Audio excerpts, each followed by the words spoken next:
Assalamualaikum warahmatullahi wabarakatuh. Alhamdulillah wassalatu wassalamu ala Rasulillah. Seorang penyair berkata, "Anta lil mali idza amsaktahu wa idza anfaqtahu fal malu laka." Yang artinya, sungguhnya engkau adalah milik harta jika engkau menahan harta tersebut. Dan harta menjadi milikmu tatkala engkau menginfakkan harta tersebut. Dan ini benar bahwasanya jika seorang dia mencari harta yang banyak sementara tidak dia infakkan, maka sungguhnya dialah milik harta. Kenapa? Dia bekerja keras untuk mencari harta tersebut, dia tunduk kepada harta tersebut, sementara harta tersebut bukan miliknya. Oleh karenanya Rasulullah sallallahu alaihi wasallam pernah bersabda, "Ta'isa abdud dinar, ta'isa abdud dirham."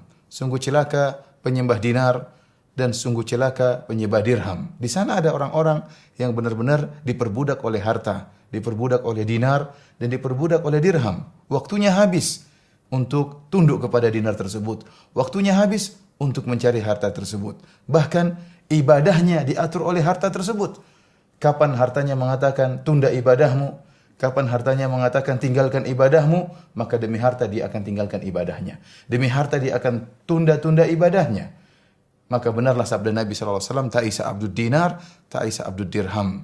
Sungguh celaka penyembah dinar dan sungguh celaka penyembah dirham. Para pemirsa yang dirahmati oleh Allah Subhanahu wa taala. Adapun jika harta tersebut kita infakkan di jalan Allah Subhanahu wa taala, maka sungguhnya harta tersebut milik kita.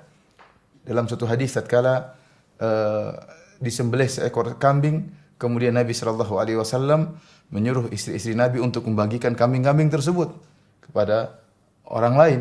Maka setelah dibagikan kambing tersebut, Nabi sallallahu alaihi wasallam bertanya kepada Aisyah radhiyallahu taala anha, "Ma baqiya minha?" Wahai Aisyah, daging apa yang masih tersisa dari kambing tersebut? Bagian mana dari daging tersebut yang masih tersisa?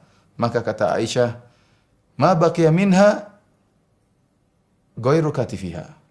Kata Aisyah bahwasanya tidak ada yang tersisa kecuali hanya bagian pundak dari kambing tersebut. Maka Nabi sallallahu alaihi wasallam mengatakan, "Baqiya kulluha ghairu katifiha." Seluruh kambing tersisa kecuali pundak kambing yang tidak tersisa. Tatkala Aisyah radhiyallahu taala anha menjelaskan kenyataan bahwasanya daging kambing semua sudah dibagikan, tidak ada yang tersisa. Yang belum dibagikan hanyalah bagian pundak kambing. Nabi sallallahu alaihi wasallam menjelaskan sebaliknya. Justru yang telah dibagikan seluruhnya itulah yang tersisa. Artinya apa? Tersisa di akhirat. Itulah harta yang benar-benar milikmu, yang akan membangun istanamu di akhirat. Adapun yang belum dibagi, itu yang tidak tersisa. Karena itu tidak jadi milikmu.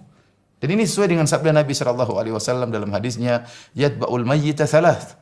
Bahwasanya ada 3 perkara yang mengikuti mayat tatkala mayat dikuburkan, yaitu ahluhu wa maluhu wa amaluhu. Yang mengikuti mayat tersebut adalah keluarganya, kemudian adalah hartanya dan juga amalannya. Fayarji'ul itsnan wa yabqa wahid. Kata Nabi SAW, maka yang 2 akan kembali. Apa 2 perkara tersebut yang akan kembali? Yaitu keluarganya dan hartanya. Ya, kalau seorang tatkala dikubur, maka hartanya tidak akan ikut dikuburkan.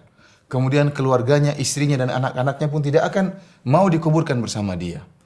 Akan tapi yang tersisa bersama dia adalah amalnya. Amalnya yang akan ikut dikuburkan bersama dia.